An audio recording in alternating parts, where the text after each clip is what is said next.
So hello friends, we are starting with the CDP part for the CTET 2024 और यहाँ पे आज हम डिस्कस करेंगे more than 150 questions for the CDP part so that हमारा 30 score का जो टारगेट है वो अचीव हो सके। तो let's start with the first question. So पियाजे के अनुसार निम्नलिखित में से कौन सी अवस्था है जिसमें बच्चा अमूर्त संकल्पनाओं के विषय में तार्किक चिंतन करना आरंभ करता है। तो हम इसमें बात करते हैं कि जो पियाजे की डिफरेंट डिफरेंट अवस्थाएं हैं, डिफरेंट डिफरेंट स्टेजेस हैं डेवलपमेंट की, उनमें कौन सी ऐसी स्टेज है जिसमें बच्चा जो है वो अमूर्त संकल्पनाओं के विषय में चिंतन करना आरंभ करता है। तो वो हमारी है औपचारिक संक्रियात्मक अवस्था। नेक्स्ट क्वेश्चन की हम बात करते हैं। तो बच्चों में बौद्धिक विकास की 4 विशिष्ट अवस्थाओं की पहचान की गई है। किसने की है? बच्चों में 4 जो है कॉग्निटिव डेवलपमेंट की स्टेजेस की, तो वो की है पियाजे के। पियाजे के द्वारा बच्चों में बौद्धिक विकास की 4 विशिष्ट अवस्थाओं की पहचान की गई है। निम्नलिखित में से किस अवस्था में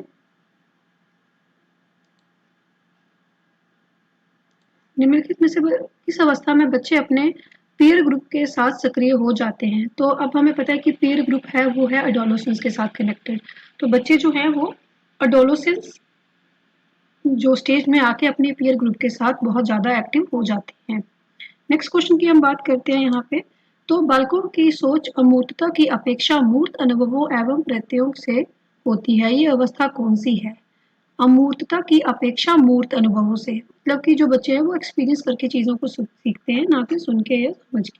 तो हम बात करते हैं ये 7 to 12 ईयर्स की जो बच्चों की स्टेज होती है एज की, वहाँ पे बच्चे जो है जैसे हम बोलते हैं कंक्रीट ऑपरेशनल, फॉर्मल ऑपरेशनल जो है वो स्टेज है। तो ये फॉर्मल ऑपरेटिव जो हमारी स्टेज होती है उसमें आते हैं बच्चे। बच्चों के संज्ञानात्मक विकास को सबसे अच्छे तरीके से कहाँ परिभाषित किया जा सकता है? हम बात करते हैं कि अगर हम बच्चों की डेवलपमेंट की बात करें तो बच्चों की डेवलपमेंट कहाँ सबसे ज़्यादा अच्छी हो सकती है? विद्यालय एवं कक्षा में, खेल के मैदान में, गृह में या ऑडिटोरियम में? तो बच्चे जब विद्यालय में है, कक्षा में है, इतनी स्कूल में है, तो स्कूल में जब बच्चे जब कक्षा में हैं तो वहाँ पे उनकी जो है डेवलपमेंट को बहुत अच्छे तरीके से हम एनालाइज और इंक्रीज कर सकते हैं। विकास किस कभी न समाप्त होने वाली प्रक्रिया है। ये विचार किससे संबंधित है? तो इट मीन्स कि जो हमारी डेवलपमेंट है, ग्रोथ एंड डेवलपमेंट के पार्ट से ये क्वेश्चन है।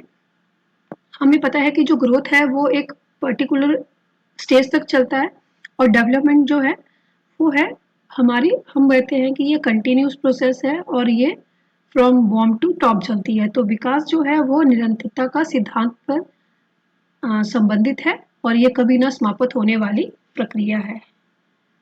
नेक्स्ट क्वेश्चन हम बात करते हैं। तो खिलौनों की आयु किसे कहा जाता है? तो खिलौनों की आयु का हम बात करते हैं तो हम किसे कहते हैं? टॉय एज हम कहते हैं पूर्व बाल्य अवस्था को। टेंशन एंड एंगर की अवस्था किसे कहते हैं? तो टेंशन और एंगर की जो स्टेज है, तनाव या क्रोध की अवस्था, हम कहते हैं टेंशन एंड एंगर की अवस्था, स्ट्रेस एंड स्टॉर्म की अवस्था, जो है पीयर ग्रुप के साथ एक्टिव होने की स्टेज, वो सब कौन सी स्टेज में आता है? हमारी एडोलेसेंस, इट मीन्स किशोरावस्था में।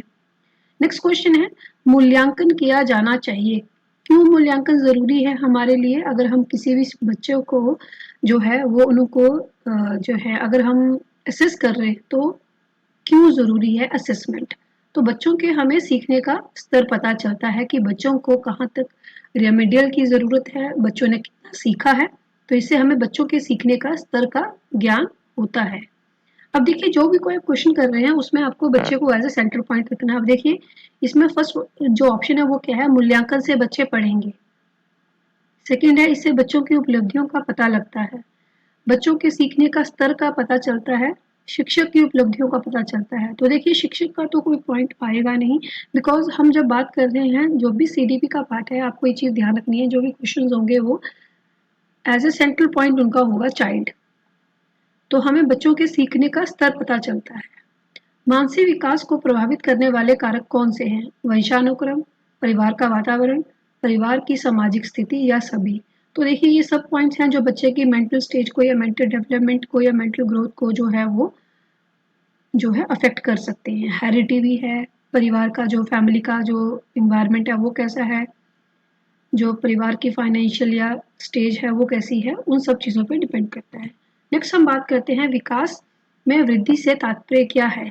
अब हम बात करते हैं कि जो डेवलपमेंट में अगर हम बात करें कि डेवलपमेंट में इंक्रीज हो रहा है तो उसमें क्या मतलब है, तो डेवलपमेंट का मतलब होना क्या है कि बच्चे की ज्ञान में वृद्धि, संवेग में वृद्धि, वजन में वृद्धि या सभी, आकार में वृद्धि, सोच में वृद्धि, समझ कौशलों में वृद्धि। डेवलपमेंट है तो इट मीन्स वो ऑल अराउंड डेवलपमेंट की बात हो रही है यहाँ पे। विकास में इंक्रीज होना it mean all around development की बात की जा रही है यहाँ पे, कि यहाँ पे बच्चे के आकार में, सोच में, समझ में, जो उसकी स्किल्स है उन सब में अगर इंक्रीज होता है तो उसको हम डेवलपमेंट में इंक्रीज होना बोलेंगे। नेक्स्ट पॉइंट की अगर हम बात करते हैं, नेक्स्ट क्वेश्चन है, एक अच्छा अध्यापक विद्यार्थियों के मध्य बढ़ावा देता है।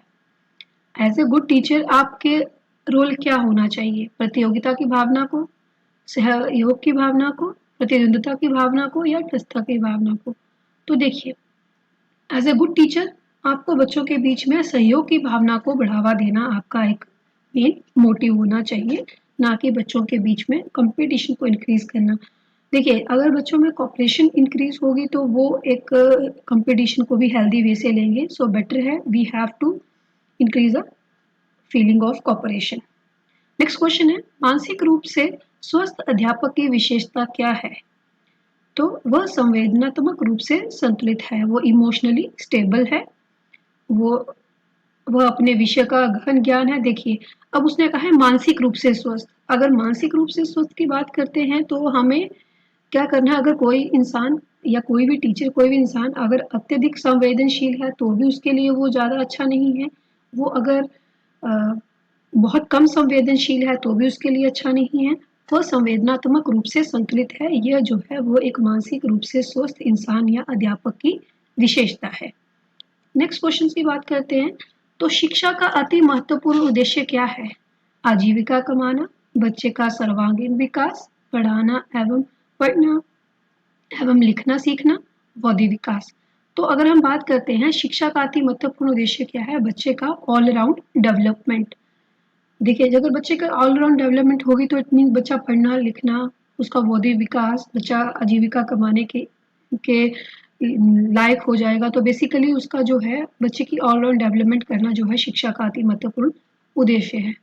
सतत एवं व्यापक मूल्यांकन में व्यापक मूल्यांकन शब्दावली का तात्पर्य क्या है? तो यहाँ पे बात करते हैं कि अगर हम बात करते हैं कंटिन्यूस एंड जो हमारी हम बात करते हैं असेसमेंट की बात करते हैं यहाँ पे, तो जो सतत एवं व्यापक मूल्यांकन में, अब व्यापक मूल्यांकन जो शब्दावली है उसका मतलब क्या है कि हम जो है सभी विषयों का मूल्यांकन करते हैं, उसमें शैक्षिक क्षेत्र का मूल्यांकन करते हैं, शैक्षिक एवं शैक्षिक क्षेत्र का मूल्यांकन करते हैं, या शैक्षिक क्षेत्र का मूल्यांकन करते हैं। तो जिसको हम कहते हैं कि हमारे पास कंटिन्यूस डेवलपमेंट असेसमेंट है, फॉर्मल असेसमेंट है, वो सब चीज़ें हैं। तो बच्चे का करिकुलर एंड को करिकुलर एक्टिविटीज़ में बच्चे का कितना इम्प्रूवमेंट है, उसका जो वहाँ पे असेसमेंट है, उसको हम कहते हैं शैक्षिक एवं सहशैक्षिक क्षेत्र का मूल्यांकन। तो सतत एवं व्यापक मूल्यांकन इट मीन्स ये बात कर रहा है फॉर्मल एंड कंटिन्यूस जो आपके पास असेसमेंट है उसकी बात हो रही है यहाँ पे। तो आपको बच्चे के करिकुलर एंड को करिकुलर एक्टिविटीज दोनों ही फील्ड्स का आपको यहाँ पे असेसमेंट की बात है। निम्नलिखित में से कौन सा कथन सत्य है? लड़के अधिक बुद्धिमान होते हैं, लड़कियां अधिक बुद्धिमान होती हैं, बुद्धि का लिंग के साथ संबंध नहीं है, सामान्यतः लड़के लड़कियों से अधिक बुद्धिमान होते हैं। तो यहाँ पे बात है कि जो जेंडर है और इंटेलिजेंस है उसका कोई भी आपस में कोरिलेशन नहीं है, तो बुद्धि का लिंग के साथ कोई संबंध नहीं है। नेक्स्ट क्वेश्चन है, परामर्श का उद्देश्य क्या है? परामर्श का उद्देश्य क्या है? बेसिकली बच्चों को समझना, बच्चों की कमियों का कारण पता करना, बच्चों को समायोजन में सहायता प्रदान करना, या ये सभी। परामर्श का मेन उद्देश्य है बच्चों को समझना, बच्चों की कमियों का कारण पता करना, बच्चों में समायोजन में सहायता प्रदान करना। इट मीन्स ये सारे जो फैक्टर्स हैं ये सब किसके अंडर आते हैं? परामर्श के अंडर आते हैं। अब नेक्स्ट हम बात करते हैं, बेसिकली परामर्श हम बात करते हैं तो हम काउंसलिंग की बात कर रहे हैं कि काउंसलिंग का मेन इंपॉर्टेंट टर्म या उनका रोल क्या है। तो काउंसलिंग से जो है वो काउंसलर या टीचर बच्चे को समझने में उसको हेल्प करती है, बच्चों के कहाँ पे कमियां हो रही हैं उनका पता करने में हेल्प करती है। नेक्स्ट क्वेश्चन क्या है, शिवानी द्वारा पूछे गए एक प्रश्न का उत्तर शिक्षक तत्काल नहीं दे सकता है, शिक्षक की प्रतिक्रिया क्या होनी चाहिए? देखिए अब यह है कि कई बार बच्चे ऐसा कोई क्वेश्चन पूछ लेते हैं जिसमें टीचर को मतलब जो है वो रियल नॉलेज या कुछ प्रॉपर नॉलेज नहीं पता है, तो उसमें टीचर को क्या रोल करना चाहिए उस टाइम पे। तो शिक्षक द्वारा शिवानी को चुप करा देना चाहिए, जो बिल्कुल गलत है। हमारी एजुकेशन पॉलिसीज हैं या जो भी हम बात करते हैं सीडीपी, वो कहता है कि बच्चे को आपने कभी भी डीमोटिवेट या बच्चे के आंसर को गलत कभी नहीं बोलना है। तो शिक्षक द्वारा शिवानी को चुप करवा देना चाहिए, ये गलत है। शिक्षक द्वारा शिवानी का ध्यान बटा देना चाहिए, नहीं ये भी गलत है।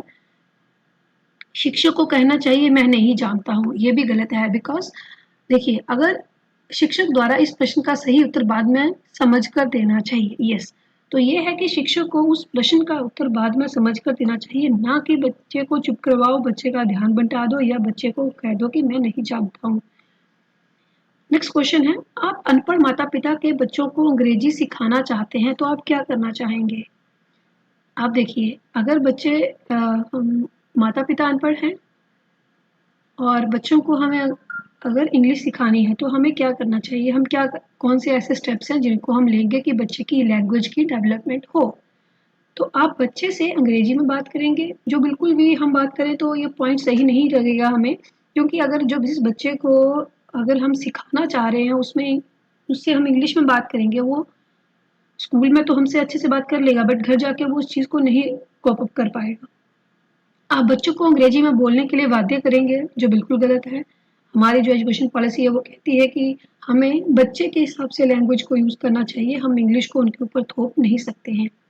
आप बच्चे को मातृभाषा में बोलने से रोकेंगे, गलत बात है ये भी। आप उसे मातृभाषा की सहायता से अंग्रेजी सिखाने का प्रयास करेंगे, जो बिल्कुल सही पॉइंट है। हम पहले उसको जो उसकी रीजनल लैंग्वेज है उसके साथ कनेक्ट करके हम उसको इंग्लिश सिखाने का ट्राई करेंगे। बाल मनोविज्ञान के आधार पर कौन सा कथन सर्वोत्तम है।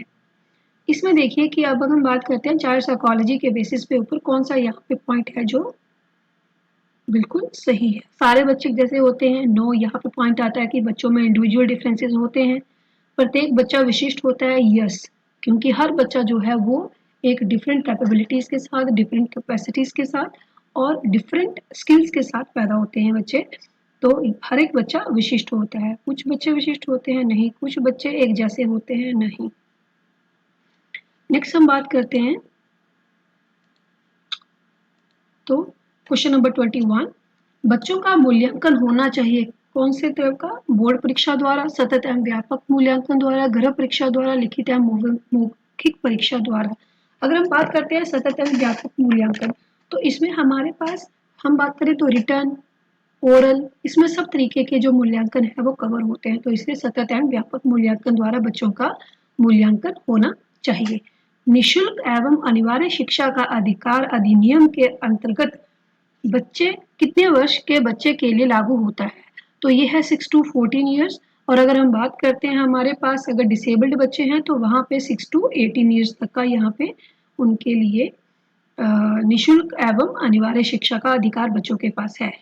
समाजीकरण वह प्रक्रिया है जिसमें बच्चे और वयस्क सीखते हैं, इनके द्वारा हम बात करते हैं तो सोशलाइजेशन में हमें पता है कि परिवार के द्वारा बच्चे सीखते हैं, विद्यालय के द्वारा बच्चे सीखते हैं और अपने पीयर ग्रुप या साथियों के साथ भी बच्चे सीखते हैं, तो हम इसको कहते हैं सोशलाइजेशन। नेक्स्ट है, बच्चे के विकास के लिए शिरस्त सिद्धांत के अनुसार निम्न में से कथन सत्य है। अब यहाँ से बात है कि अगर हम बात करते हैं जो हमारे पास डायरेक्शंस ऑफ डेवलपमेंट की या ग्रोथ की बात करते हैं, तो बच्चे के विकास के शिरस्त सिद्धांत के अनुसार निम्न में से सत्य कथन कौन सा है। विकास सिर से पैर की ओर जाता है। हमने जो यहाँ पे टॉपिक कवर किया था सिफेडोपेडुअल एंड पेरिफेरल डेवलपमेंट या ग्रोथ, वो वहाँ से कनेक्टेड टॉपिक है ये। विकास पैर से सिर की ओर जाता है।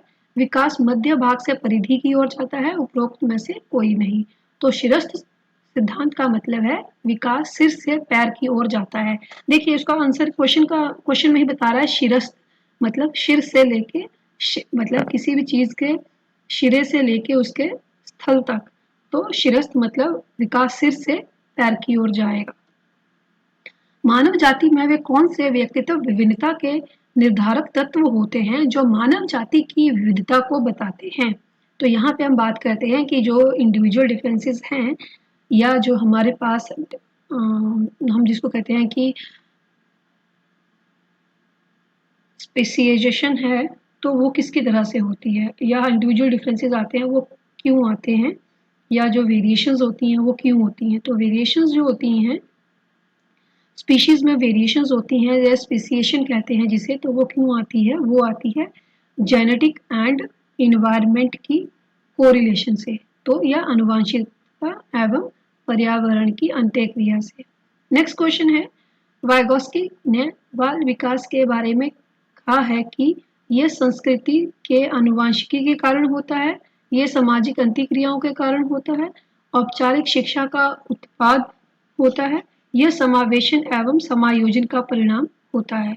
तो यहाँ पे बात करते हैं कि वाइगोस्की के अनुसार बाल विकास के बारे में यह है कि यह सामाजिक अंतःक्रियाओं के कारण होता है, क्योंकि जो हमारे वाइगोस्की जो थे वो बेसिकली सोशलाइजेशन के ऊपर ज़्यादा उनका फोकस था।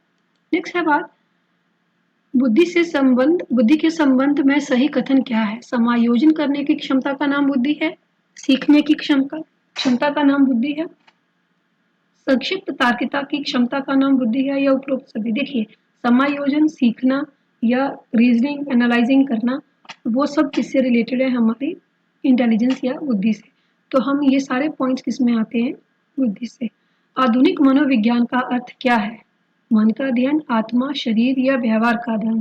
तो मन, आत्मा, शरीर, ये सब पहले वाली जो थ्योरीज थी उनमें था। अभी जो है, जो हमारी मतलब हम बात करते हैं मॉडर्न साइकोलॉजी की बात है, तो वो कौन सा है, व्यवहार का अध्ययन, स्टडी ऑफ बिहेवियर। परिवार एक साधन है किस चीज का, औपचारिक, दूरस्थ शिक्षा, गैर औपचारिक या अनौपचारिक शिक्षा। तो परिवार एक साधन है अनौपचारिक शिक्षा का, जिसको हम कहते हैं कि इनफॉर्मल एजुकेशन जो है वो बच्चे घर पे लेते हैं। बच्चे दुनिया के बारे में अपनी समझ का सृजन करते हैं, इसका श्रेय किसके जाता है। तो बच्चे जो हैं वो दुनिया के बारे में अपनी समझ का सृजन करते हैं, कि बच्चे देखते हैं, कुछ सीखते हैं, किसी को बोलते हुए देखते हैं, फिर सीखते हैं। तो वो क्या है, पियाजे ने जो थ्योरी है, पियाजे की थ्योरी के अकॉर्डिंग बच्चे दुनिया के बारे में अपनी समझ का सृजन करते हैं। क्वेश्चन नंबर 31 में बात करते हैं, निम्नलिखित में से कौन सा वस्तुनिष्ठ प्रश्न है। तो वस्तुनिष्ठ प्रश्न कौन सा है इनमें से, निबंधात्मक, लघुत्मक, मुक्त उत्तर या सत्य और असत्य। अब अगर हम बात करते हैं तो हमारे पास इसमें से वस्तुनिष्ठ प्रश्न कौन सा होगा, तो यहाँ पे हम बात करते हैं हमारे पास सत्य या असत्य, वो हमारे पास क्वेश्चन होगा जो है वो वस्तुनिष्ठ।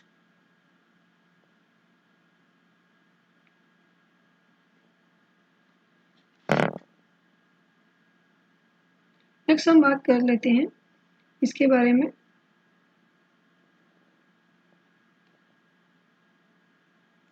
तो यहाँ पे हम बात करते हैं, जैसे हम बात करते हैं ऑब्जेक्टिव क्वेश्चन की, तो वस्तुनिष्ठ क्वेश्चन मतलब इट मीन्स हमारे पास अगर हम बात करें तो निबंधात्मक, तो ये तो ऐसे टाइप हो गया, लघुरात्मक ये हो गया हमारे पास शॉर्ट आंसर क्वेश्चन, मुक्त उत्तर हम जिसको कहते हैं कि ओपन एंडेड क्वेश्चन या क्लोज एंडेड क्वेश्चन, सत्य या असत्य तो इट मीन्स ये क्या होगा, ट्रू फॉल्स है, तो इट में वस्तुनिष्ठ मीन्स एमसीक्यू या ऑब्जेक्टिव क्वेश्चन। मानव व्यक्तित्व परिणाम है किस चीज का, तो मानव व्यक्तित्व जो ह्यूमन का पर्सनैलिटी है वो किस चीज का कोरिलेशन है, आनुवंशिकता एवं वातावरण की अंतःक्रिया का। नेक्स्ट क्वेश्चन की बात करते हैं, तो निम्नलिखित में से कौन सा सूक्ष्म गतिक कौशल का उदाहरण है। सूक्ष्म गतिक कौशल का उदाहरण है लिखना, चढ़ना, फुदकना या दौड़ना। चढ़ना, फुदकना, दौड़ना ये सब जो है वो सूक्ष्म गतिक कौशल नहीं है, लिखना जो है वो क्या है, सूक्ष्म गतिक कौशल का उदाहरण है। बुद्धि लब्धि मापन के जन्मदाता कौन है, या आईक्यू जिसकी हम बात करते हैं, इंटेलिजेंस क्वेश्चन की बात करते हैं, तो उसके जो हम बात करते हैं फाउंडर कौन है, तो वो है टर्मन। नेक्स्ट क्वेश्चन की बात करते हैं, शिक्षा मनोविज्ञान की उत्पत्ति का वर्ष कौन सा माना जाता है। शिक्षा मनोविज्ञान एजुकेशन साइकोलॉजी की बात करते हैं, तो इसमें जो इसका उत्पत्ति है, इट मीन्स कि उसकी जब डेवलपमेंट हुई या उसका जब ओरिजिन हुआ, तो उसका कौन सा ईयर माना जाता है, 1900। विकास के मनोसामाजिक सिद्धांत का प्रतिपादन किसने किया था? अब हम बात करते हैं, तो विकास के जो है वो एरिक्सन जो थे, उन्होंने विकास के मनोसामाजिक सिद्धांत का प्रतिपादन किया था। किसके अनुसार id, ego and super ego व्यक्तित्व के 3 घटक हैं? इदम, अहम, परअहम। Id, ego and super ego. तो इड, ईगो, सुपर ईगो आगे फ्राइड के अनुसार id ego super ego Freud के अनुसार। नेक्स्ट हम बात करते हैं, अंतर्दृष्टि द्वारा सीखने के सिद्धांत में कॉलर ने प्रयोग किया था। तो कुत्ते पर किया था, वन मानुषों पर किया था, बिल्ली पर किया था या चूहों पर किया था? वन मानुष इट मीन्स बंदर पे जो किया था। तो अंतर्दृष्टि द्वारा सीखने के सिद्धांत को कॉलर ने जो थ्योरी थी उन्होंने बंदरों पे किया था, वन मानुषों पे किया था। नेक्स्ट क्वेश्चन की बात करते हैं हम, तो यहाँ पे सीखने की प्रक्रिया में शिक्षक की भूमिका होनी चाहिए। देखिए, हमें पता है कि टीचर एज ए फैसिलिटेटर की तरह ही काम करेगा, ना वो एक डिक्टेटर की तरह काम करेगा, ना वो एक जो है वो टीचर का जो रोल है बेसिकली वो एक फैसिलिटेट, बच्चा सीख रहा है, वो कहाँ गलती कर रहा है उसको वहाँ हेल्प करने का काम होना चाहिए, ना कि कंट्रोलर, ना कि वो वहाँ पे एक डिक्टेटर की तरह काम करे। निम्नलिखित में से कौन सा संवेग है? स्मृति, डर, ध्यान या उत्तेजना? तो डर एक क्या है? संवेग है। शिक्षण और अधिक प्रभावी हो सकता है यदि छात्र जो स्वयं करने की स्वायत्तता एवं निर्णयता देनी चाहिए, छात्र का अधिगम शिक्षक द्वारा निर्देशित एवं नियंत्रित हो, शिक्षक तथ्यों की व्याख्या करने में केंद्रीय भूमिका निभाए, शिक्षण अधिगम को निर्देशित करे। देखिए, जब हम जो टीचिंग है या लर्निंग है वो कब ज़्यादा इफेक्टिव होती है? जब बच्चे जो कार्य स्वयं करते हैं वह उसे आसानी से सीख लेते हैं। इसीलिए करके सीखने की विधि सबसे अधिक प्रभावी शिक्षण माना जाता है। तो बच्चों को स्वयं कार्य करने की स्वायत्तता एवं नियंत्रण देना चाहिए। तो बच्चे बाय बेसिकली जब बात है, बच्चे जब लर्निंग बाय डूइंग से सीखते हैं तो उनकी जो वो नॉलेज है या उनकी जो इन्फॉर्मेशन है वो काफ़ी लॉन्ग टाइम के लिए परसीव रहती है। तो इसीलिए बच्चे लर्निंग बाय डूइंग से ज़्यादा सीखते हैं। शिक्षण प्रभावी हो जाता है यदि, देखिए, कक्ष में प्रत्यय अनुदेशन का प्रयोग लाया जाना चाहिए, कक्ष में शिक्षक निर्देशित विधियों का उपयोग लाए, दोनों शिक्षक निर्देशित विधियां एवं प्रत्यक्ष अनुदेशन काम में लाया जाना चाहिए, छात्र केंद्रित अनुदेशन एवं अंतरक्रियात्मक विधियों का प्रयोग लिया जाना चाहिए। देखिए, जब की बात है, जब हम टीचिंग की बात करें तो टीचिंग कब ज़्यादा इफेक्टिव होता है? जब हम चाइल्ड सेंटर्ड एक्टिविटीज़ को या चाइल्ड सेंटर्ड इंस्ट्रक्शंस को जो है वो प्रयोग करते हैं। तो छात्र केंद्रित अनुदेशन एवं अंतःक्रियात्मक विधियों का उपयोग करने से शिक्षण जो है वो प्रभावशाली होता है। नेक्स्ट क्वेश्चन की बात करते हैं, एक उत्तम कक्ष शिक्षक छात्रों की प्राकृतिक जिज्ञासा का पोषण करता है, छात्रों की पारस्परिक संवाद के लिए प्रोत्साहन करता है, छात्रों को वास्तविक वैश्विक परिस्थितियों में सम्मिलित करता है।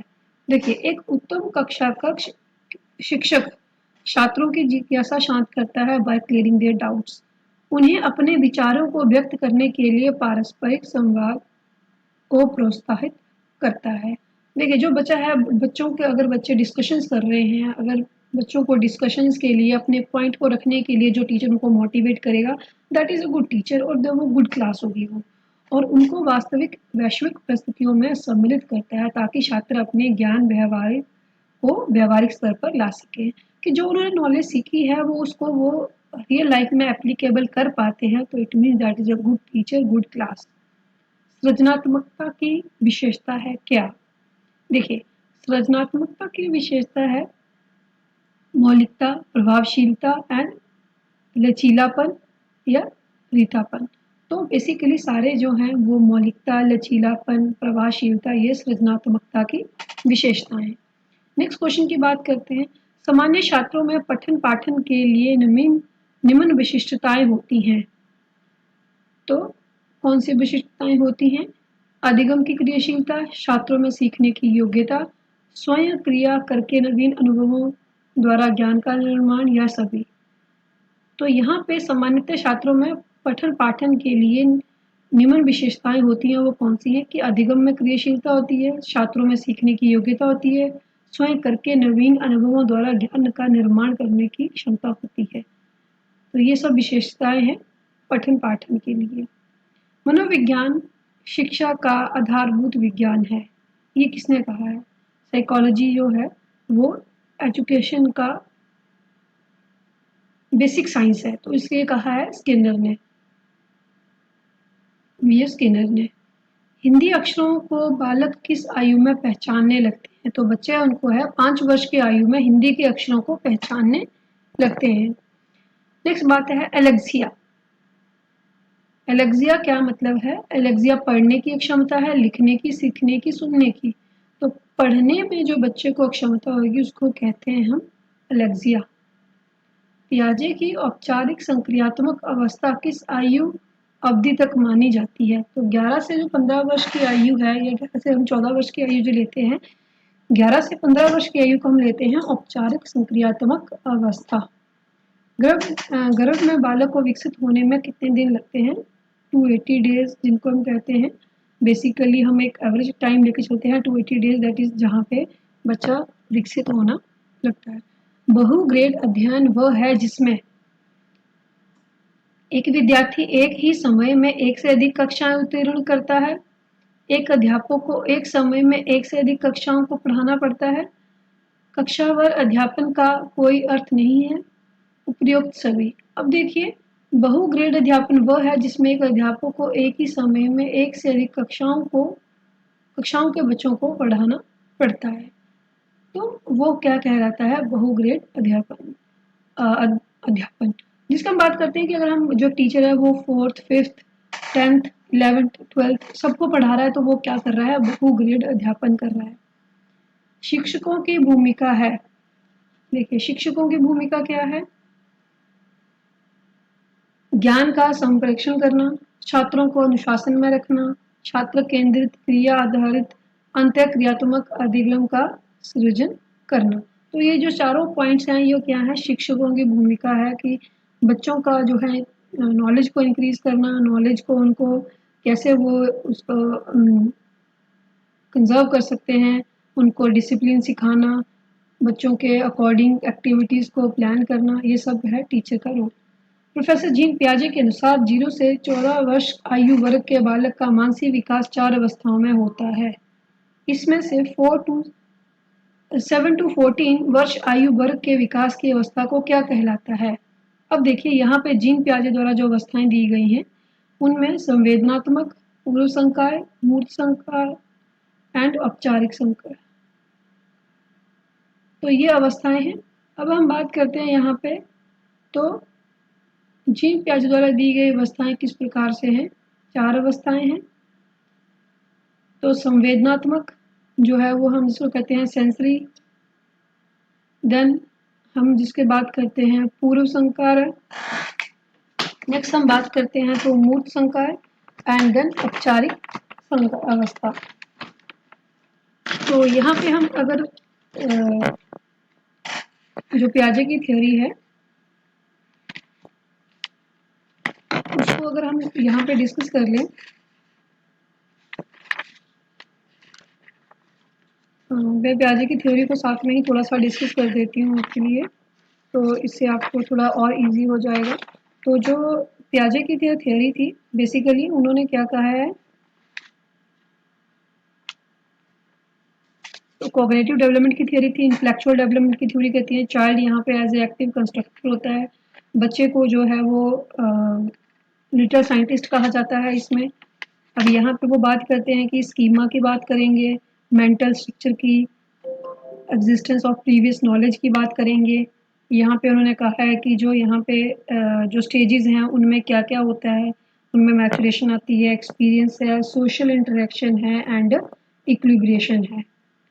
तो यहाँ पे जो उनकी स्टेजेस हैं वो कौन सी हैं? सेंसरी मोटर 0 to 2 ईयर्स में आ जाएगी, प्री ऑपरेशनल 2 to 7 ईयर्स में आ जाएगी, कंक्रीट ऑपरेशनल 7 to 11 ईयर्स में आ जाएगी एंड 11 to 15 ईयर्स की आ गई फॉर्मल ऑपरेशनल स्टेज।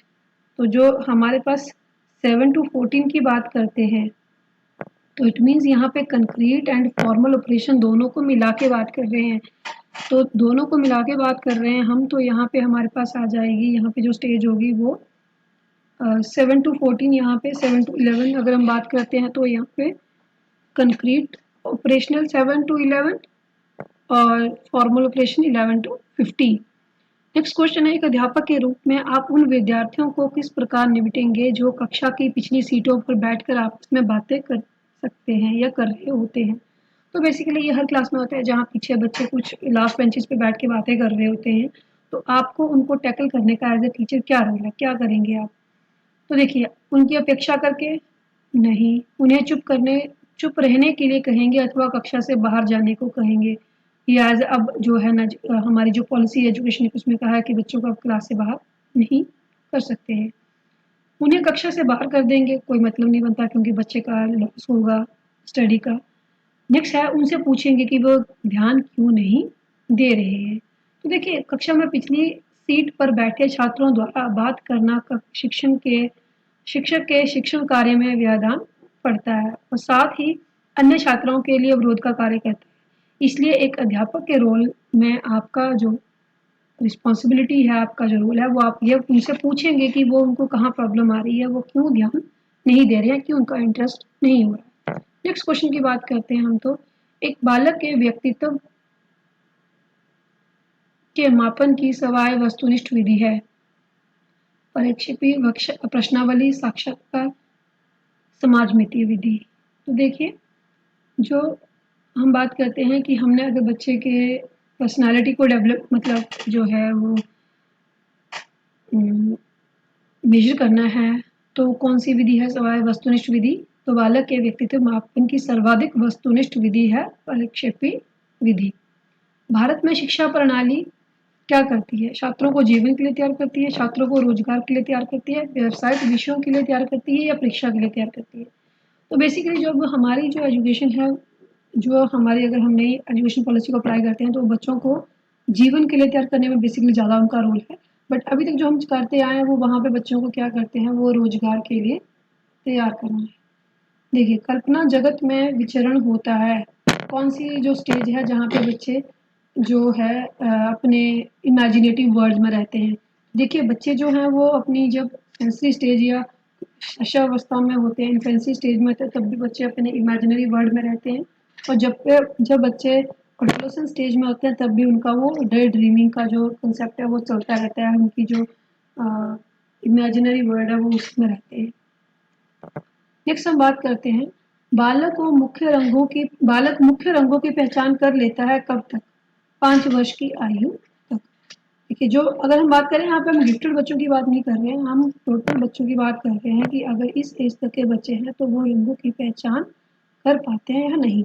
तो हमारे अकॉर्डिंग क्या है कि बच्चा 5 वर्ष की आयु तक रंगों की पहचान कर लेता है। नेक्स्ट है, छोटे छोटे वाक्यों को बोलना तथा 3 पहियों की साइकिल चलाना, यह कार्य किस अवस्था में होता है। छोटे छोटे वाक्यों को बोलना, तो इन्फेंसी स्टेज में मतलब बात करते हैं 0 से 2 ईयर्स की बात करते हैं ना। तो यहाँ पे बच्चे जो हैं वो छोटे छोटे वाक्यों को बोलना, पानी मुझे खाना, ऐसे ऐसे छोटे छोटे वाक्य जो बच्चे बोलते हैं या 3 पहियों की साइकिल चलाते हैं, तो वो आता है हमारा शैशवावस्था में। निम्नलिखित में से किस घटना की ओर बालक सर्वप्रथम आकर्षित होना प्रारंभ करता है। तो यहाँ पे अगर हम बात करते हैं कि बच्चे जो हैं वो माँ की ओर, ध्वनि की ओर, भोजन की ओर या प्रकाश की ओर। तो बच्चे जो सबसे पहले हैं वो लाइट को देख के बहुत फैसिनेट होते हैं और बच्चे जो हैं वो पहले लाइट की ओर अट्रैक्ट होते हैं। नेक्स्ट हम बात करते हैं यहाँ पे, बालक की जिज्ञासा को क्या करना चाहिए, हमें शांत करना चाहिए, उत्तेजित करना चाहिए, सक्रिय करना चाहिए, दमन करना चाहिए। तो बच्चे की जो क्यूरियोसिटी है उसको आंसर करके उसकी क्यूरियोसिटी को हमें शांत करना चाहिए। नेक्स्ट क्वेश्चन, भारत में बाल विकास की शुरुआत कब हुई थी। तो जो है हम बात करते हैं चाइल्ड डेवलपमेंट की। तो चाइल्ड डेवलपमेंट की जो शुरुआत थी वो 1930 में हुई थी इंडिया में। नेक्स्ट है, किशोर अवस्था में सामाजिक विकास पर जिसका प्रभाव नहीं पड़ता है वह निम्नलिखित में से कौन सी है? किशोरावस्था में सामाजिक विकास पर जिसका प्रभाव नहीं पड़ता है, रुचियां, आवश्यकताएं, असुरक्षा या अभिवृत्ति। तो असुरक्षा का जो है वो विकास पर प्रभाव नहीं पड़ता है। नेक्स्ट क्वेश्चन है, किशोरावस्था में चरित्र निर्माण से जो अवस्था संबंधित है वह निम्न में से है? परंपराओं को धारण करने की अवस्था, आधारहीन आत्मचेतन अवस्था, आधारयुक्त आत्मचेतन अवस्था, स्व केंद्रित अवस्था। तो आधारहीन आत्मचेतन अवस्था को हम कहते हैं कि जिसमें जो बच्चों के चरित्र निर्माण में उनकी हेल्प करती है। विकास व्यक्ति में नवीन विशेषताएं और योग्यताएं प्रदर्शित करता है। यह कथन किसका है? तो बेसिकली जो डेवलपमेंट है वो बच्चे में नई जो स्किल्स हैं, नई उसकी कैपेबिलिटीज, नई उसकी जो है वो उसके अंदर नई गुण लेके आता है, वो किसने कहा है? तो डेवलपमेंट के साथ साथ उसके अंदर नई स्किल्स, नई एबिलिटीज को इंक्रीज करता है, वो हरलॉक ने कहा है। नेक्स्ट क्वेश्चन है, किशोरा अवस्था एक नया जन्म है, इसमें उच्चतर और श्रेष्ठतर मानव विशेषताओं का जन्म होता है। ये किसका कथन है? ये है स्टेनली हॉल का। स्टेनली हॉल ने ये कहा है कि किशोरावस्था एक नया जन्म है जिसमें उच्चतर, हायर और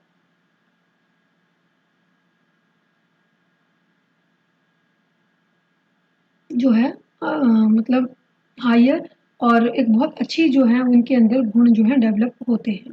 तो ये स्टेनली हॉल ने कहा है। किशोरावस्था आदर्शों की अवस्था है, सिद्धांतों के निर्माण की अवस्था है, साथ ही जीवन के सामान्य समायोजन की अवस्था है। ये किसने कहा है? तो जीन पियाजे ने कहा है कि जो किशोरावस्था है वो बेसिकली आदर्शों की अवस्था है, सिद्धांतों के निर्माण की अवस्था है, चरित्र निर्माण की अवस्था है, जीवन का सामान्य समायोजन है, एक ब्रिज की तरह काम करता है। तो वो कौन सी स्टेज है और किसने कहा है? वो कहा है जीन पियाजे ने, और स्टेज है एडोलेसेंस। नेक्स्ट क्वेश्चन, बाल्यावस्था की अवधि में विकास कैसा होता है? धीमी गति से या उसे मापा नहीं जा सकता, अनियमित और असंबद्ध होता है, केवल परिणात्मक परिवर्तन होते हैं या बहुस्तरीय एवं मिश्रित होता है? तो बाल्यावस्था में जो बच्चे का डेवलपमेंट होता है वो बहुस्तरीय एवं मिश्रित होता है, क्योंकि बच्चों के जो है उस टाइम पे सिर, हाथ, पैर सब साइज इंक्रीज होता है, बच्चों की इंटेलिजेंस भी इंक्रीज होती है, बच्चों का जो बोलने का है, लैंग्वेज सीखने का है, वो सब चीज़ें इंक्रीज होती हैं। निटस्थ निकट विकास का क्षेत्र क्या है? देखिए, निकट विकास का क्षेत्र क्या है? यह प्रक्रिया जिसमें बच्चे शुरू में विभिन्न समझ वाले दो व्यक्ति समान समझ पर पहुंचते हैं, वह प्रक्रिया जिसमें बच्चे समाज के वयस्क सदस्यों द्वारा निर्धारित विधि से कार्य करते हैं। निकटस्थ विकास का क्षेत्र वह है बच्चों के वर्तमान स्तर पर स्वतंत्र प्रदर्शन और वयस्क व अधिक कौशल वाले सहकर्मियों या समकक्षियों की सहायता से बच्चे द्वारा उपार्जित किए जाने वाले प्रदर्शन के मध्य का क्षेत्र है। अब हम जिसको बात करते हैं जैसे हम जोन ऑफ प्रॉक्सिमल डेवलपमेंट या एसिमिलेशन, तो वो यही है कि जहाँ पे बच्चा जो है वो किसी बड़े MKO, मोर नॉलेजेबल अदर या कोई ज़्यादा सीखा हुआ जो इंसान है उसकी सहायता से बच्चा जब अपना कोई स्किल सीखता है और उसका प्रदर्शन करता है, उस स्किल को जो सीखने का स्तर है उसको हम क्या कहते हैं? निकटस्थ विकास का क्षेत्र। एक प्रगतिशील कक्षा में शिक्षण अधिगम प्रक्रिया के दौरान अधिगमकर्ताओं का मूल्यांकन। एक प्रोग्रेसिव एजुकेशन की बात करते हैं तो उसमें जो है शिक्षण अधिगम प्रक्रिया के दौरान अधिगमकर्ताओं का मूल्यांकन कैसा होना चाहिए? बेहद, और ये बेहद महत्वपूर्ण है क्योंकि यह बच्चों की समझ की जानकारी देता है। अध्यापिका को अपने शिक्षा शिक्षा शास्त्र को समझने में सहायक होता है। तो यहाँ पे अगर हम बात करते हैं, यहाँ पे एक प्रगतिशील कक्षा में शिक्षण अधिगम प्रक्रिया के दौरान अधिगमकर्ताओं का मूल्यांकन बेहद महत्वपूर्ण है, क्योंकि ये बच्चे की समझ की जानकारी देता है। यह बच्चे के हमें बच्चे को कितना समझ आया, कितना नहीं समझ आई, उसके बारे में जानकारी देता है। और टीचर को अपने शिक्षा शास्त्र पर विचारने में सहायता करता है कि बच्चे जो टीचर पढ़ाते हैं वो बच्चों की नॉलेज के अकॉर्डिंग है या बच्चों के लेवल के अकॉर्डिंग है या कुछ और नया प्लान करना पड़ेगा, वो डिपेंड करता है प्रगतिशील या हम जिसको कहते हैं प्रोग्रेसिव एजुकेशन में। नेक्स्ट है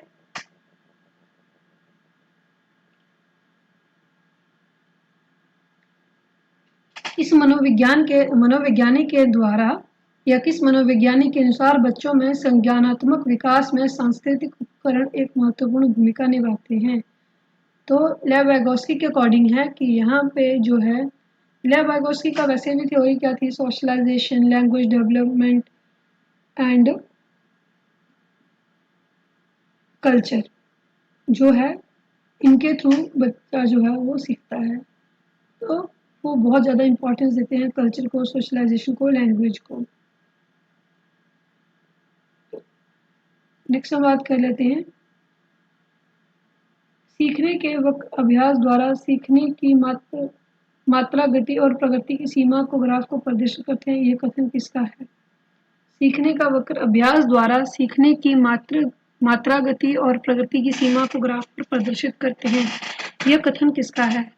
यह है एबिंगहास का। अनुकूलित अनुक्रिया सिद्धांत किसके अनुकूलन पर बल देता है? तो अनुकूलित अनुक्रिया सिद्धांत तो ये देता है बिहेवियर की, जो हमारा बिहेवियर के बल पर ये ज़्यादा जो है वो जिसमें अनुकूलन पर बल दिया जाता है। तो अनुकूलन पर बल देता है व्यवहार। निम्नलिखित में से मस्तिष्क की संरचनाओं एवं कृत्यों में विभेदन का परिणाम होता है कि नर्वस सिस्टम में कोई प्रॉब्लम होती है तो बच्चे क्या करते हैं, जैसे उसमें क्या प्रॉब्लम आती है, डिसलेक्सिया। डिसलेक्सिया एक सीखने का विकार है जिसमें भाषण ध्वनियों की पहचान करना और अक्षरों और शब्दों को कैसे संबोधित करना है, इसमें प्रॉब्लम आती है। सीखने में समस्याओं के कारण पढ़ने में कठिनाई भी होती है। नेक्स्ट क्वेश्चन है, निम्नलिखित में से कौन सी प्रगतिशील शिक्षा की विशेषता है? तो प्रगतिशील विशेष जो है प्रोग्रेसिव एजुकेशन है, इसका मतलब क्या है? बेसिकली समय सारणी और बैठने की व्यवस्था में लचीलापन है।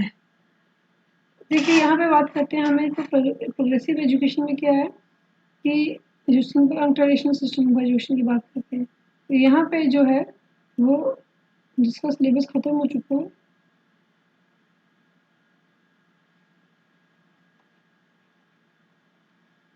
देखिए निम्नलिखित में से कौन सी प्रगतिशील शिक्षा की विशेषता है?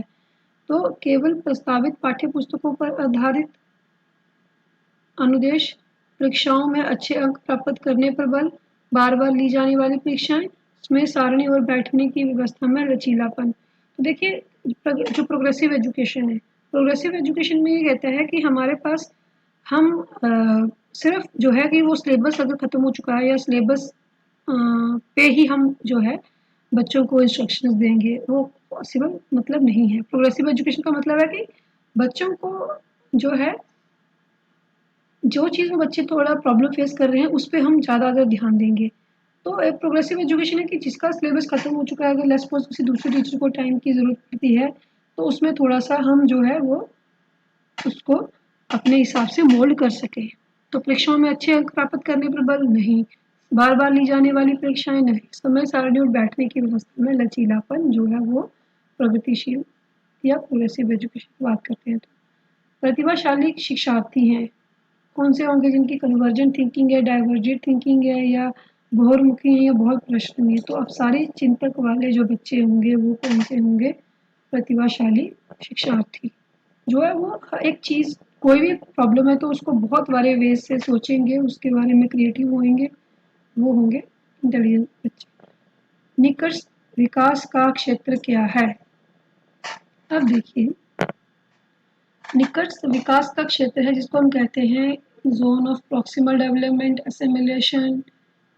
ठीक है, तो ये सब कौन से क्षेत्र हैं विकास के? तो वो क्षेत्र हैं जिसमें बच्चे के वर्तमान स्तर पर स्वतंत्र प्रदर्शन एवं वयस्क व अधिक कौशल वाले समकक्षियों की सहायता से बच्चे द्वारा उपार्जित किए जाने वाले प्रदर्शन के मध्य का क्षेत्र है। तो बेसिकली ये वो एरिया है जहाँ पे बच्चा किसी की हेल्प के द्वारा जब सीख के नॉलेज को गेन करता है तो उसको हम क्या कहते हैं?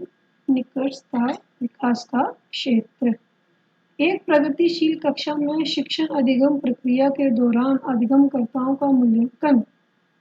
देखिए, प्रोग्रेसिव एजुकेशन में है तो यहाँ पे जो टीचिंग लर्निंग प्रोसेस हो रही है उसमें अधिगमकर्ताओं का मूल्यांकन अभिभावकों की प्रतिपुष्टि देने में प्रयोजन से बेहद सफल, कम सफल या असफल विद्यार्थियों को पहचानने में सहायक होता है।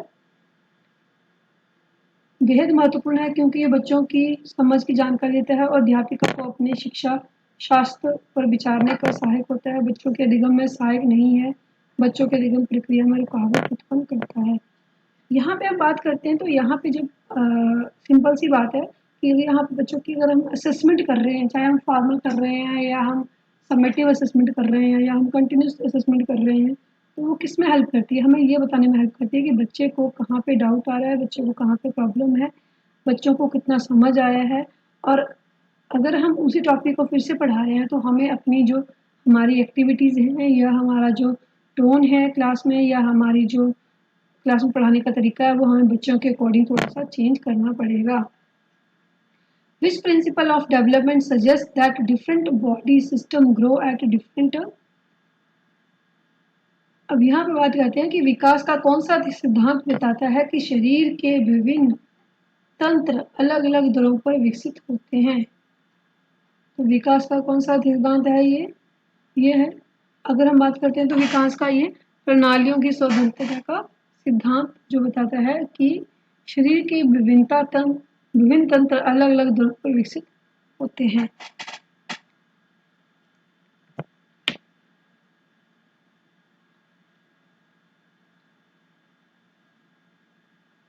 नेक्स्ट क्वेश्चन है डेवलपमेंट चेंजेस। विकासात्मक परिवर्तन क्या है? अत्यधिक अप्रत्याशित होते हैं, मध्य बाल्यकाल तक बहुत तेजी से होते हैं और फिर एक पठार पर पहुंच कर रुक जाते हैं। व्यक्तियों में अलग अलग दरों पर होते हैं। तो डेवलपमेंटल चेंजेस जो होते हैं वो इंडिविजुअल डिफरेंसेस के साथ कोरिलेट होते हैं। हर एज का हर इंसान के जो डेवलपमेंट है वो डिफरेंट होती है। इन लेव-वागोस्की's theory, physical items such as calculator, computer, as well as intellectual function work such as language are called। लेव-वागोस्की सिद्धांत के में भौतिक वस्तु जैसे कैलकुलेटर, कंप्यूटर के साथ साथ बौद्धिक ढांचे जैसी भाषा क्या कहलाती है? तो उसको हम क्या कहते हैं? सांस्कृतिक उपकरण। नेक्स्ट है when a young child sees a camel for the first time as she calls and she calls it lumpy horse in Piaget theory is an example of। वो छोटी बच्ची ऊँट को पहली बार देखती है तो वो उसी ऊंची पीठ वाला घोड़ा कहती है।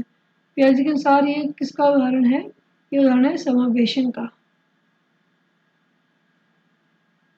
नेक्स्ट क्वेश्चन है which of the following pair is correct pair of Piagetian stages and its characteristic? तो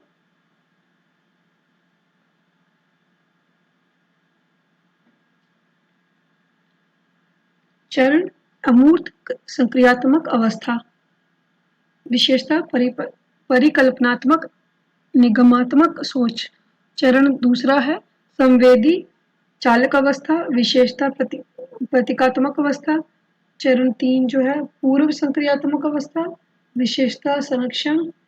एंड 4 जो है ऑप्शन वो है पूर्व संक्रियात्मक अवस्था जिसमें विशेषता अमूल तक होता है। अब यहाँ पे अगर हम बात करते हैं तो हमारा आंसर है चरण जो होगा अमूर्त संक्रियात्मक अवस्था, प्रत्येक परिकल्पनात्मक एवमात्मक सोच। नेक्स्ट हमारे पास है विच of the following characteristics is a progressive classroom. अब यहाँ बात करें कि जो प्रोग्रेसिव क्लासरूम है उसका कौन सा जो फीचर है या कौन सा कैरेक्टरिस्टिक्स है।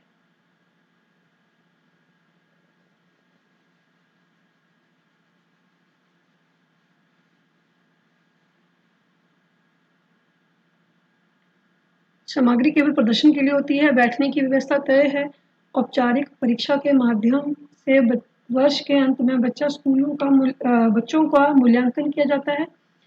नेक्स्ट है शिक्षिका बच्चों को अवधारणात्मक समझ को सक्षम करने के लिए सीखने के अवसर प्रदान करती है। तो यहाँ पे है कि कैरेक्टरिस्टिक्स ऑफ प्रोग्रेसिव एजुकेशन का, जहाँ पे बच्चे क्या करते हैं, जो टीचर है वो बच्चों को अवधारणात्मक समझ को सक्षम करने के लिए सीखने के अवसर प्रदान करती है। नेक्स्ट क्वेश्चन है to facilitate students learning of a concept a teacher should. तो कंसेप्ट जो लर्निंग, उसकी कंसेप्ट की लर्निंग इंक्रीज हो, इसके लिए टीचर को क्या करना चाहिए। तो नेक्स्ट इसमें है नई जानकारी और पिछले ज्ञान के बीच संबंध स्थापित करें या बनाने से बचें, नियमों को समझने और उदाहरणों की विशेषताओं को परिभाषित करने पर ध्यान दें, विषय वस्तु से संबंधित आवश्यक और गैर आवश्यक जानकारी को मिश्रित करें, सामग्री और जानकारी को अत्यधिक मूर्त और जटिल रूप में प्रस्तुत करें। तो यहाँ पे अगर हम बात करें तो नियमों को समझने और अवधारणाओं की विशेषताओं को परिभाषित करने पर ध्यान दें। तो facilitate students learning in concept of a concept a teacher should.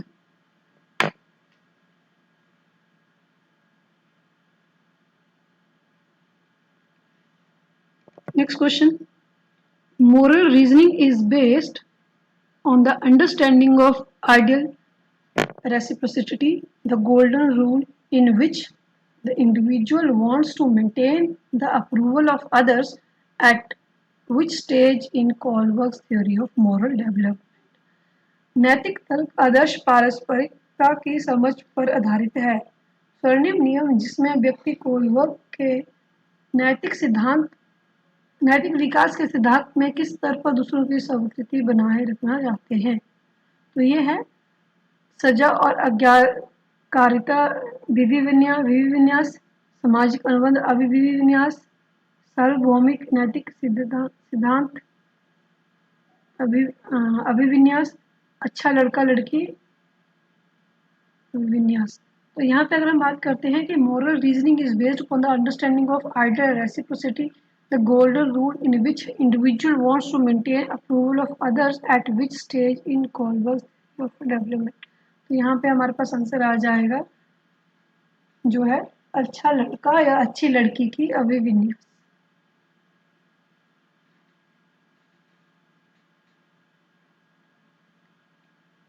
Physical development of children.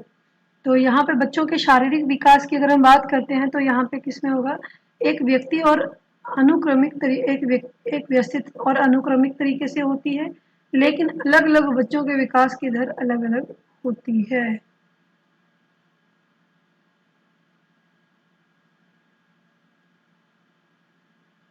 Next question जो है हमारे पास फिजिकल डेवलपमेंट ऑफ चाइल्ड।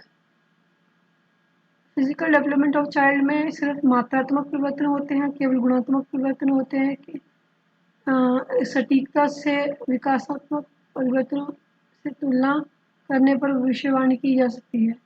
यहाँ पे ऑप्शन डी आएगा कि एक व्यवस्थित और अनुक्रमिक तरीके से होता है, लेकिन अलग अलग बच्चों के विकास की दर अलग अलग। नेक्स्ट क्वेश्चन की बात करते हैं तो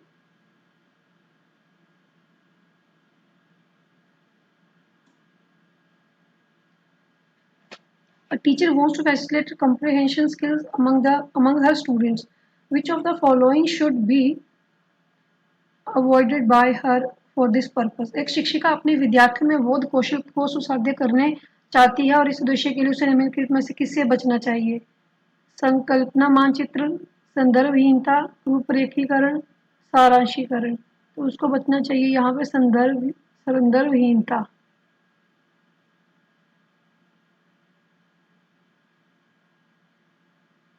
नेक्स्ट क्वेश्चन। सो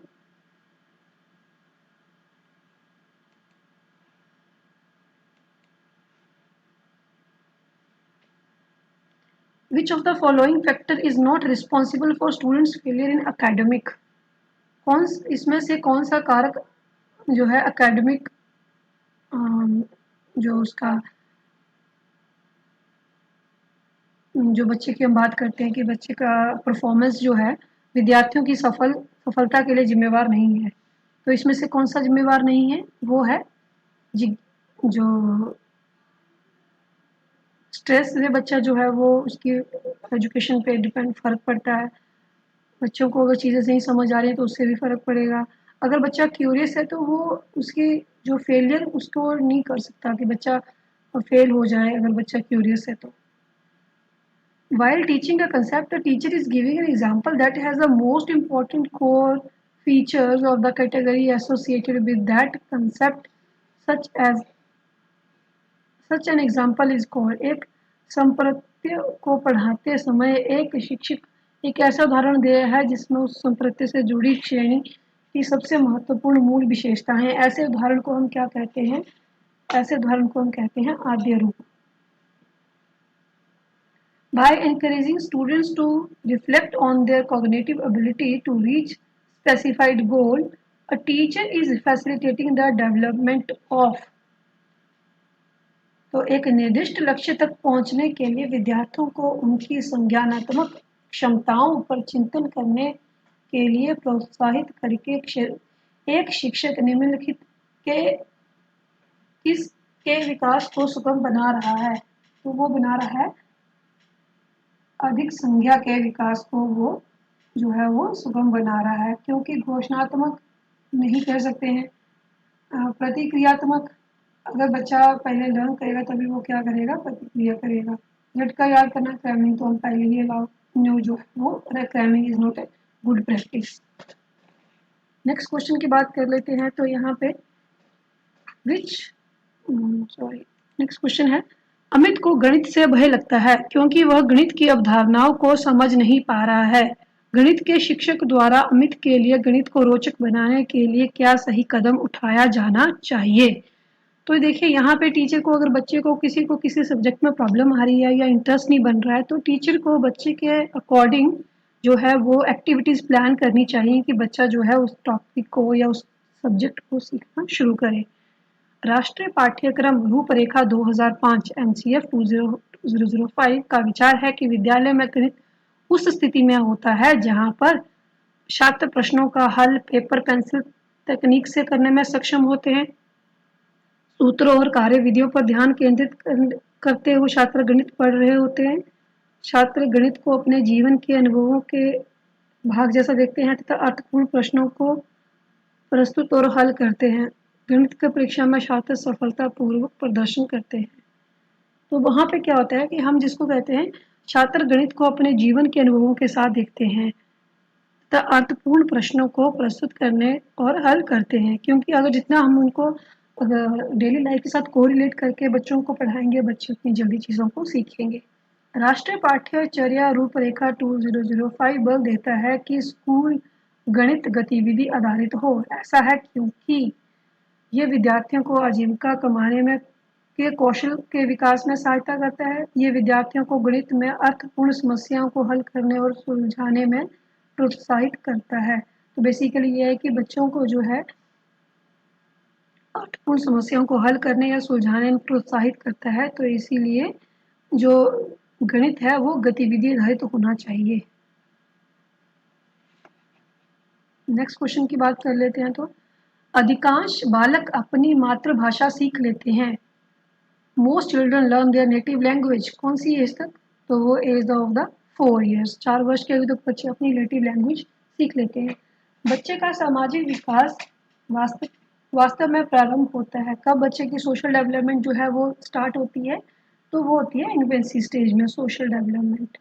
6 से 11 वर्ष की आयु वर्ग के बालक को सीखने के लिए आवश्यक है। Children of age 6 to 11 years age group need the following for learning. तो वहाँ पे उसको कंक्रीट एक्टिविटीज ऑफ एक्सपीरियंस चाहिए होते हैं बच्चों को तब बच्चे जो है वो जल्दी सीखते हैं।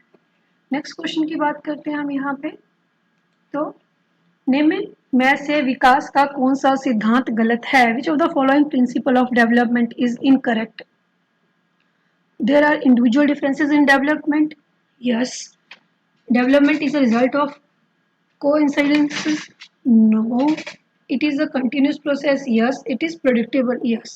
तो विकास में व्यक्तित्व विभिन्नताएं होती हैं, ये भी ठीक है। विकास संयोगों का परिणाम है। नो। कोइंसिडेंसेस का रिजल्ट नहीं है डेवलपमेंट। तो डेवलपमेंट एक इंडिविजुअल डिफरेंसेस पर डिपेंड करती है, कंटिन्यूस प्रोसेस है एंड प्रिडिक्टेबल है। बाल्य विकास होता है। द चाइल्डहुड स्टेज कहाँ तक होती है? तो चाइल्डहुड स्टेज की बात करते हैं हम, दूसरे वर्ष से लेकर 10 वर्ष या आयु चाइल्डहुड जिसको हम कहते हैं। तो चाइल्डहुड या हम एडोलेसेंस और चाइल्डहुड जो है अडल्टहुड, यहाँ पे क्वेश्चन आता है यहाँ पे कि जो कौन सी स्टेज है, जो चाइल्डहुड कौन सी स्टेज है जो चाइल्डहुड और उसके साथ हम बात करते हैं तो एडोलेसेंस, इन दोनों को जो कनेक्ट, चाइल्डहुड और अडल्टहुड, चाइल्डहुड और अडल्टहुड को जो कनेक्ट करती है वो उसको हम कहते हैं एडोलेसेंस स्टेज। तो चाइल्डहुड हम कहते हैं दूसरे वर्ष, from the 2 years of the age to the 10 to 12 years of the age, इसको हम कहते हैं चाइल्डहुड। नेक्स्ट हमारे पास आता है वंशानुक्रम तथा वातावरण के संबंध में एक व्यक्ति की वृद्धि पर प्रभाव निम्न में से एक के अनुसार होता है। The effect of relation of heredity in environment on the individuals growth occur in one of the following वे। अब देखिए हम बात करते हैं तो heredity affect individual, environment affects individual, heredity plus environment affect the individual, heredity environment affect the individual. तो जो है हम बात करते हैं, अगर बच्चे की ग्रोथ की बात हो रही है, डेवलपमेंट की बात हो रही है, तो यहाँ पे हमें पता है कि हेरिडिटी एंड इन्वायरमेंट दोनों ही इंडिविजुअल को अफेक्ट करते हैं। तो इसके नेक्स्ट जो क्वेश्चन है वो हम नेक्स्ट वीडियो में डिस्कस करेंगे।